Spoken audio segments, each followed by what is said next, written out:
Olá, boa tarde, ou boa noite ou bom dia, né? Não sei que horas que vocês vão assistir esse vídeo. Bom, ontem a gente começou a falar sobre a importância da gente amar os nossos adolescentes, os nossos jovens, e quais são as 5 linguagens do amor. A gente pincelou um pouco sobre algumas pesquisas que foram conduzidas entre os jovens.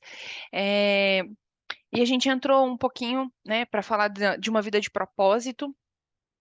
E eu vou ler o primeiro capítulo aqui para vocês, né? Como eu disse antes, se você tiver a oportunidade de comprar o livro, é uma bênção, né? Mas se você não tem ou não se adaptou à leitura ainda, eu vou ler aqui o capítulo, né? E vou compartilhar algumas coisas que têm estado em meu coração e também aceito dicas aí. Como eu disse, isso aqui a gente está preparando um material para trabalhar com jovens e que eles precisam entender que a vida tem propósito, eles não nasceram por acaso, eles não estão aqui por acaso, e é papel fundamental dos pais conduzir. Eu posso acrescentar também os responsáveis, às vezes tem uma avó aqui, um tio que cria algum adolescente que está passando aí por uma fase difícil. E é papel nosso conduzi-los a Cristo, conduzi-los a achar esse propósito que Deus tem para eles, né? Então eu vou começar no capítulo 1 e depois eu vou fazer os comentários, tá? O nome do capítulo é Tudo Começa com Deus. Pois tudo, absolutamente tudo, acima e abaixo, visível e invisível, tudo começou nele e nele encontra propósito. Colossenses 1,16. A menos que se admita a existência de Deus, a questão sobre propósito de vida não tem sentido. Bertrand Russell, ateu. Você não é o foco. O propósito da sua vida é muito maior que a realização pessoal, a paz de espírito ou mesmo a felicidade. É muito maior que a família, a carreira ou mesmo os mais ousados sonhos e ambições. Se você quiser saber por que foi colocado neste planeta, deverá começar por Deus. Você nasceu por um propósito dele e para cumprir o propósito dele. A procura pelo propósito da vida tem intrigado os seres humanos há milhares de anos. Isto porque normalmente erramos já no ponto de partida, nós mesmos. Fazemos perguntas egocêntricas como: o que eu quero ser? O que eu devo fazer com a minha vida? Quais são os meus objetivos, as minhas ambições, os meus sonhos para o meu futuro? Concentrar tudo em nós mesmos, porém, jamais desvendará o propósito da nossa vida. A Bíblia diz: a vida de todas as criaturas está na mão de Deus e é Ele quem mantém todas as pessoas com vida. Ao contrário do que afirmam livros conceituados, filmes e seminários, você não descobrirá o sentido da vida olhando para dentro de você mesmo. É provável que você já tenha tentado isso, mas você não criou você mesmo, logo você não pode dizer para que foi criado. Se eu lhe entregar uma invenção totalmente desconhecida, você não saberá para que serve e nem a própria invenção terá a capacidade de te dizer. Somente o inventor ou o manual do fabricante poderiam atestar a sua utilidade. Certa vez fiquei perdido nas montanhas. Quando parei para perguntar como chegar ao acampamento, disseram-me: não existe acesso por aqui. Você precisa ir para o outro lado da montanha. Da mesma forma, você não pode chegar ao seu propósito de sua vida concentrando-se em si mesmo. Deve começar com Deus, o seu Criador. Você só existe porque o Senhor deseja que você exista. Você foi feito por Deus e para Ele. E até que compreenda isso, a vida jamais fará sentido. Somente em Deus descobrimos a nossa origem, a nossa identidade, o nosso significado, o nosso propósito, nossa importância e nosso destino. Todos os outros caminhos levam a um beco sem saída. Muitos tentam usar Deus para autorrealização, mas isso é o contrário à natureza e resultará em fracasso. Você foi feito por Deus, não o contrário. Viver quer dizer deixar Deus usá-lo para o propósito dele.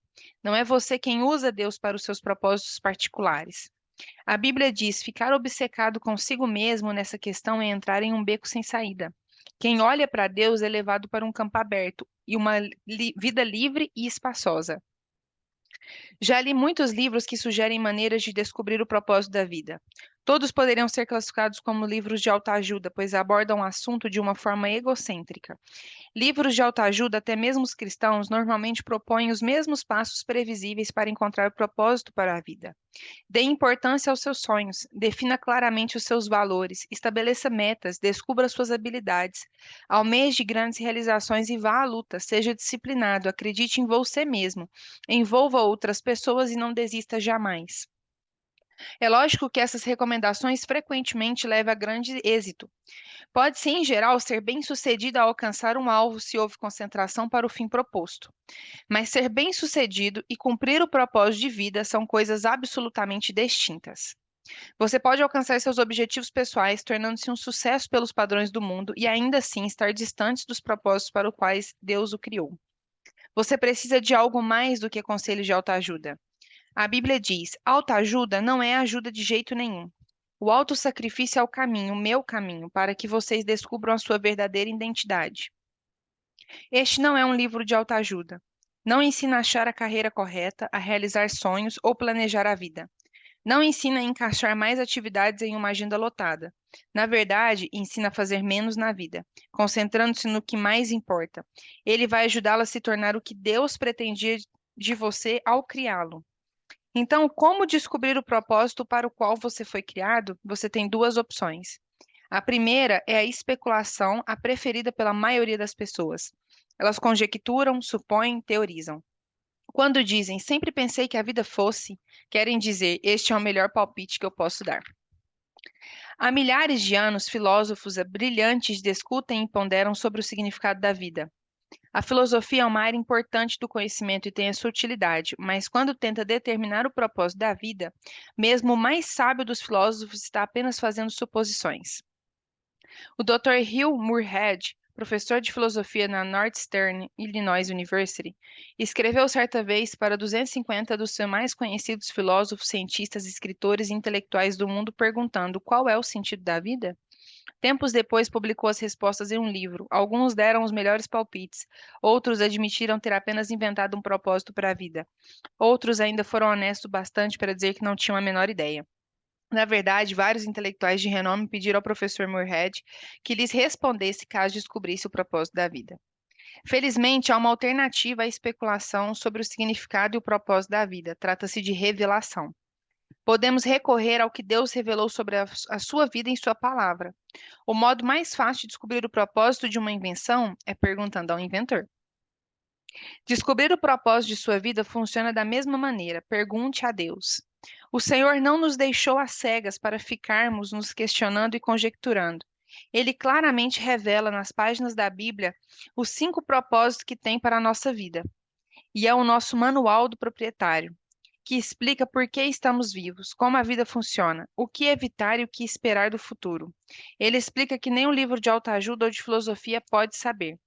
A Bíblia diz: a sabedoria de Deus é algo misterioso que encerra a profundidade de seus propósitos. Não tem de vaga e superficial. Ela não é uma nova mensagem, é a mais antiga, o que Deus determinou como forma de produzir o melhor dele em nós, muito antes que entrássemos em cena. Deus não é apenas o ponto de partida de nossa vida, ele é a fonte dela. Para descobrir seu propósito de vida, você deve recorrer à palavra de Deus, não à sabedoria do mundo. Edifique a sua vida sobre verdades eternas, não sobre psicologia popular, histórias inspiradoras e estímulos para alcançar o sucesso. A Bíblia diz: muito antes que ele estabelecesse os fundamentos da terra, ele já pensava em nós e nos escolheu como alvo do seu amor, para nos fazer completos e santos, por meio desse amor. Há muito tempo ele decidiu nos adotar em sua família por meio de Jesus Cristo. E que prazer ele teve em planejar tudo isso? Foi por sua vontade que agora participamos da celebração desse presente dado por seu Filho amado, totalmente de graça. Esse texto apresenta 3 critérios para o nosso propósito. Primeiro, você descobre a sua identidade e propósito no relacionamento com Jesus Cristo. Se você ainda não vive esse relacionamento, explicarei mais adiante como iniciá-lo. Deus já pensava em você muito antes de pensar a respeito dele. O propósito determinado por ele para a sua vida é anterior à sua concepção. Ele planejou isso antes que você existisse e sem a sua contribuição. Você pode escolher carreira, cônjuge, passatempo e muitas coisas na vida, mas você não pode escolher o seu propósito. Seu propósito de vida encaixa-se em outro propósito muito maior e cósmico, que Deus planejou para a eternidade, e é disso que trata esse livro. André Bitov, romancista russo, cresceu em um regime ateísta e comunista. Mas Deus atraiu sua atenção num dia terrível e ele recorda. Aos 27 anos de idade, enquanto eu estava no metrô de Leningrado, agora São Petersburgo, foi dominado por um desespero tão intenso que a vida pareceu parar de vez, apropriando-se completamente do futuro e não deixando nenhum significado. De repente, uma frase por si só apareceu: Sem Deus, a vida não faz sentido. Martelando-a, assombrado na minha cabeça, saí do metrô e caminhei em direção à luz de Deus. Você pode ter se sentido perdido a respeito do seu propósito na vida. Parabéns, você está prestes a caminhar para a luz. Dia 1. Pensando sobre o meu propósito de vida. Tema para reflexão. Eu não sou o foco. Versículo para memorizar. Pois tudo, absolutamente tudo, acima e abaixo, visível e invisível, tudo começou nele e nele encontra propósito. Colossenses 1,16. Pergunta para meditar. Apesar de todos os argumentos ao meu redor, como posso me lembrar de que a vida é, na verdade, viver para Deus e não para mim mesmo? Esse é o capítulo 1. Tem também um vídeo de 1 minuto e meio, mais ou menos, que eu vou deixar na descrição do vídeo, que é o comentário do autor sobre esse capítulo. E eu achei muito interessante que a primeira frase, né, do livro começa com "Você não é o foco". E falando sobre a adolescência, isso é uma coisa impactante, eu imagino, para eles. Por quê? Porque eles tendem a querer ser o foco, né? Principalmente da própria vida. Então a gente viu no vídeo de ontem que eles estão buscando descobrir quem eles são, né? Ter a identidade e ter independência. Eles querem ser um indivíduo único, não querem mais serem tratados como criança, não querem ser acolhidos, amados pelo pai e pela mãe da mesma forma como eles eram quando criança. Eles querem outras formas de se comunicar, a linguagem de amor deles, mas também eles precisam saber quem eles são, mas quem eles são em Cristo. A pergunta, né, que ele faz aqui para meditar uma pergunta interessante, porque ele fala assim: apesar de todos os argumentos ao meu redor, quais são os argumentos que estão ao meu redor? Então, a gente falou também ontem de uma era que nós estamos vivendo, pós-cristã, materialista, onde tudo que a gente faz é aquilo que a gente quer ter, aquilo que a gente quer ser, está sempre relacionado à fama, a dinheiro, a sucesso, de acordo com os padrões do mundo. E a gente exclui Deus da equação, né? A gente tem um relativismo moral onde as pessoas dizem, não, o que é certo para um não quer dizer que é certo para o outro. O que é errado para um não quer dizer que é errado para o outro, que é um argumento extremamente falho, né? Porque se a moral ela fosse relativa, como que a gente pode dizer, todo mundo pode concordar que Hitler está errado e Madre Teresa de Calcutá estava certo?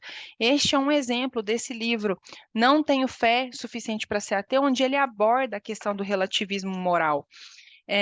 Então, os adolescentes eles estão sendo bombardeados por esse tipo de cultura, por esse tipo de argumentação, até mesmo dentro das escolas, e eles estão sendo cada vez mais levados a valorizar aquilo que fazem eles sentirem bem no momento. Então, a gente tem vários exemplos, tá, pessoal? Não necessariamente, vou usar droga porque eu vou ficar feliz, depois eu vou afundar. Esse é um dos exemplos. Mas tem outras coisas que eles podem fazer que tem um grau de nocividade um pouco menor, mas ainda assim os desviam e os afastam de Deus, de quem eles são em Deus, da presença de Deus e também do propósito que Deus sonhou para eles, tá? Então, a gente tem todos esses argumentos ao nosso redor, e a gente também tem argumentos, né, da intolerância que os religiosos, que os cristãos têm, e essa pressão que eles têm de ser iguais aos outros, a ser tolerante com todas as coisas. E a gente, né, os cristãos, estão pregando a intolerância.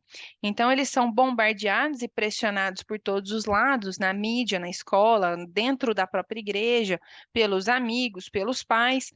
E ele se vê em meio a todos esses argumentos, ele pensa: eu quero ser independente, eu quero ter a minha própria identidade. E uma das coisas que eles passam na adolescência, que é o livro dos Cinco Linguagens de Amor para Adolescente, o Gary Chapman aborda bastante sobre isso, é que ele procura questionar até mesmo as crenças dos pais. E aí, irmãos, eu vou falar uma coisa muito séria para vocês. Se você se diz cristão, mas você espanca seu filho, humilha seu filho, fala palavras de condenação, o questionamento natural da idade vai ser ainda mais severo, porque ele vai falar assim: ah, fala que ama a Deus, lá na igreja tá sorrindo, cumprimenta todo mundo, mas quando chega em casa aqui me arrebenta na pancada. Então, a hipocrisia, ela é muito forte, né? A hipocrisia, ela é muito forte. Então, se você se diz cristão, você vai na igreja, mas você não age como Cristo agiria dentro da sua casa, você vai afastar o seu filho cada vez mais de Deus, porque o adolescente, ele aprende com exemplo, não é com palavras. Ele vai ver o seu exemplo e é com ele que ele vai aprender. Você pode decorar os textos mais lindos, mais filosóficos, ser mestre em teologia, se você não vive o que você prega, você não vai conseguir alcançar o seu adolescente. É, então, o Gary Chapman também fala muito sobre essa questão do exemplo. Eu vou entrar também nessa questão quando eu falar de novo sobre as cinco linguagens do amor.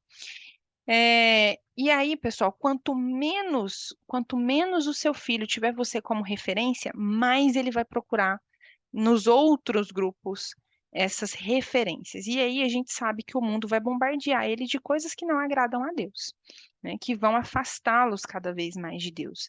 Então, esses são os argumentos assim que eu vejo, né, que estão ao nosso redor. E apesar disso tudo, como que eu posso me lembrar de que a vida é, na verdade, viver para Deus e não para mim? Aqui eu vejo o problema, né? Porque ele está sendo bombardeado que Deus não existe, Deus não é justo, se Deus existisse, essas coisas não aconteceriam. E quando ele vem para nos questionar, o Gary Chapman fala sobre isso também, quando o adolescente vem para nos questionar, principalmente relacionado à nossa fé ou algo que a gente acredita, né, um princípio que a gente tem, a gente muitas das vezes reage de forma agressiva. Como? A criança vem questionar, o adolescente ele vem questionar, mas por que que eu tenho que ir na igreja? Porque eu mandei. Então, como ele está querendo ter a própria identidade, a própria independência, como eu mandei, porque eu mandei, porque eu disse que sim, porque eu estou dizendo, porque eu sou sua mãe, porque eu sou seu pai, porque eu mando em você, não vai resolver o questionamento dele. E uma coisa, pessoal, que a gente precisa entender é que muitas das vezes o adolescente questiona e a gente encara isso como uma desafensa a nós, né? Como se ele estivesse nos desafiando. Não, porque esse menino me respeita, porque tudo que eu falo ele me retruca. Só que o adolescente, ele precisa de questionar para desenvolver. Isso faz parte do amadurecimento. E se a gente não propõe um ambiente onde ele pode dizer as ideias dele, sem ele ser condenado, mas orientado, não estou dizendo que a gente não tem que corrigir os nossos filhos, a forma, o como, né, é que é o essencial. Você quer o seu filho do seu lado, não longe de você. Então, se a gente não cria esse ambiente onde ele pode perguntar algo, uma dúvida que ele tenha, e ele receber uma orientação de você, e quando você não souber, você ser sincero, olha, filha, eu não tenho essa resposta. Existem perguntas difíceis que muitas das vezes a gente só tem a fé e a gente não sabe explicar. Então, por exemplo, assim, por que que teve um massacre lá na escola? Por que que Deus não impediu que aquelas crianças fossem mortas? É uma pergunta extremamente difícil de ser respondida, né?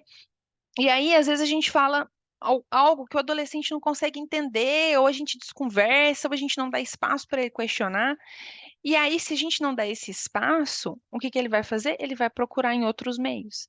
Ele vai conversar com os colegas, ele vai ser influenciado por professores, ele vai ser influenciado por podcasts, ele vai ser influenciado por YouTubers, por blogueiros. E aí você acaba perdendo a mão do seu filho. Você deixa de conhecê-lo também. Porque quando ele te questiona, você consegue saber o que está passando na cabeça dele. Todo mundo que estiver me escutando, que é pai de adolescente, sabe que o que passa na cabeça do adolescente é praticamente um mistério, porque ele não se abre muitas das vezes. Principalmente se ele já está se sentindo rejeitado. Se você tem um adolescente que não conversa com você, que não aceita uma linguagem de amor, saiba que você vai precisar continuar se esforçando. Você foi chamado para servir. Ele vai falar muito sobre isso. E você vai ter que servir seus filhos. Jesus serviu os discípulos, ele lavou os pés dos discípulos, numa maneira figurada de dizer, não retirando a sua autoridade como pai e mãe, entendam isso, mas você vai precisar servir o seu filho. Você vai precisar reconstruir essa ponte que foi destruída. E você precisa fazer isso, porque enquanto essa ponte com você, com seu filho foi destruída, pontes com outras pessoas foram construídas. E o que essas pessoas estão influenciando o seu adolescente? Então, pessoal, é muito importante a gente entender isso. O adolescente ele precisa questionar, é assim que ele cresce, é assim que ele amadurece. E a gente não condena o adolescente pelo questionamento que ele tem, mesmo que seja absurdo no que a gente está pensando, né? É, você tem que dar o ambiente para ele te questionar e você orienta ele. Então você fala, né? Por exemplo, o adolescente ele te disse uma opinião dele. Ah, Deus não é justo, porque se Deus fosse justo, o mundo não tinha defeito. O mundo não era do jeito que é. Então Deus não é justo, ou então Deus não existe. Em vez de você ficar, você ficou doido, menino? Lógico que Deus existe. E começar a criar esse ambiente hostil que vai acabar virando uma discussão, você respeita o que ele está dizendo, mas você procura orientá-lo. Então, nessa situação, né? Você fala assim, filha, eu entendo que a gente possa ter essa impressão. Talvez você mesmo já tenha passado por esse questionamento. Mas eu posso te falar o que eu acredito?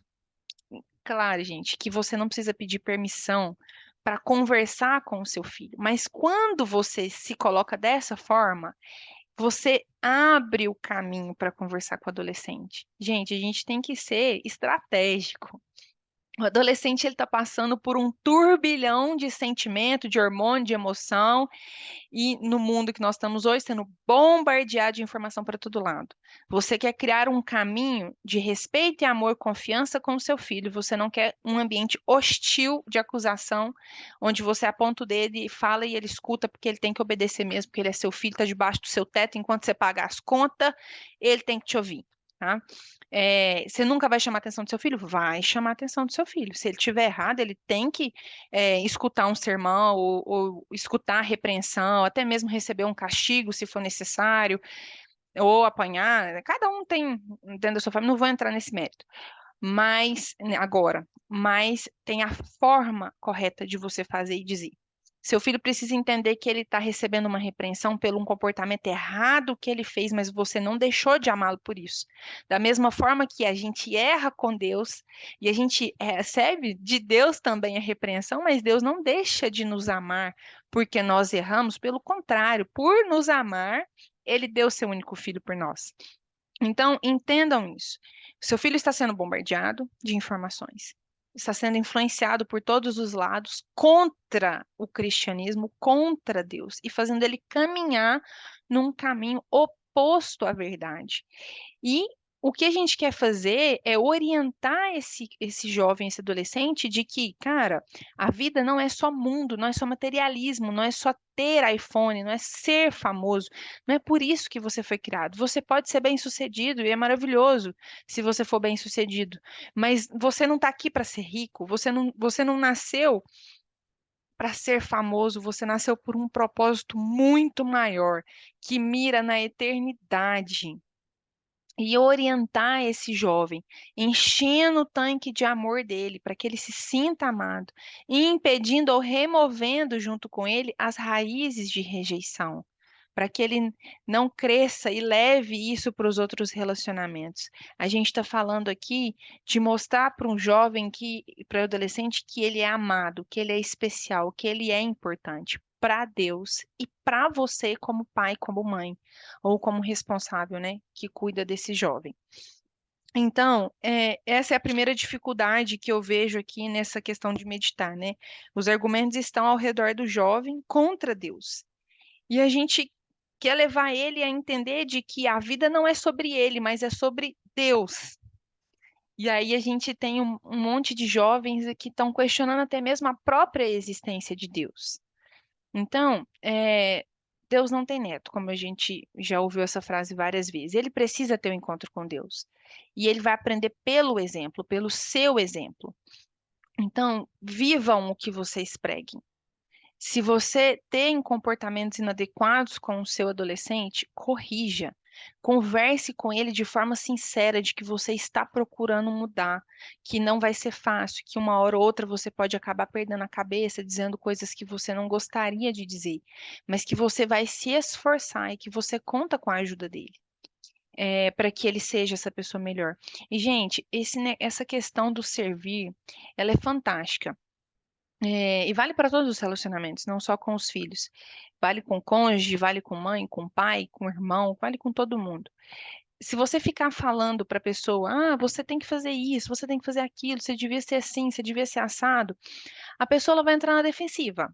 Por quê? Porque ela vai encarar isso como crítica. Não, todo ser humano é assim. Não é exclusivo do fulano, do Joãozinho, não. Todo mundo é assim. A gente vai falar, poxa, mas não faz nada direito, né? Só me condena, só me critica. Mas quando você serve aquela pessoa, ela se sente amada, ela quer servir você de volta. Então faz um teste, começa a servir sua família, começa a fazer as coisas de bom coração, de vontade própria. Não porque alguém está te mandando, não porque você está sendo empurrado, não porque é obrigação, eu faço comida, mas reclamo o tempo inteiro. Limpa a casa, mas reclama o tempo inteiro de limpar a casa. Então, isso não é servir, tá? Se você tá lá falando, faz a janta para a família toda, e aí todo dia você cozinha, ninguém nunca cozinha para você. Todo dia você cozinha, e você murmura sobre isso o tempo todo, isso não é servir. Eles não estão se sentindo amados porque você fez a comida para eles. Por quê? Porque você está reclamando. Não é algo que você faz por amor, você faz por obrigação. Então, servir, gente, está relacionado ao amor. Então, tudo que você faz pelos seus, os atos de serviço que você faz pelos seus filhos, pelo seu cônjuge, façam com amor. Agradem por amor e eles vão retornar esse amor para você também. Saiba disso. E você, né? O que que você tem aí para me dizer? Como que você pode lembrar que a sua vida é sobre Deus e não sobre você? Um ponto que eu achei interessante para levar para o adolescente, para a gente trabalhar isso, é fazer uma dinâmica onde pegar uma máquina, uma ferramenta assim um pouco mais diferente que não faz parte aí do dia a dia das casas e fazer uma dinâmica com eles de fazer com que eles tentem descobrir e chutar para que que serve aquela ferramenta. E aí, quando eles não conseguirem dizer, né, para que que serve, a gente vai falar com eles a mesma frase aqui que o autor, né, o Rick Warren disse, que se você quer saber para que serve uma invenção, você tem que perguntar para o inventor. Então, se a gente quer saber por que que a gente nasceu, a gente tem que voltar para Deus, porque foi Ele que nos criou. E com isso, né, a gente dá a entrada para começar a falar com eles sobre o propósito. E o próximo capítulo é Você Não É um Acidente. Ele fica para amanhã, porque a descrição é um capítulo por dia para a gente poder meditar e refletir. Espero que isso tenha falado ao seu coração, assim como falou ao meu. E vamos memorizar Colossenses 1,16, né? Pois tudo, absolutamente tudo, acima, abaixo, visível e invisível, tudo começou nele e nele encontra propósito. O meu propósito, seu propósito e dos nossos adolescentes se encontram em Deus. Amém?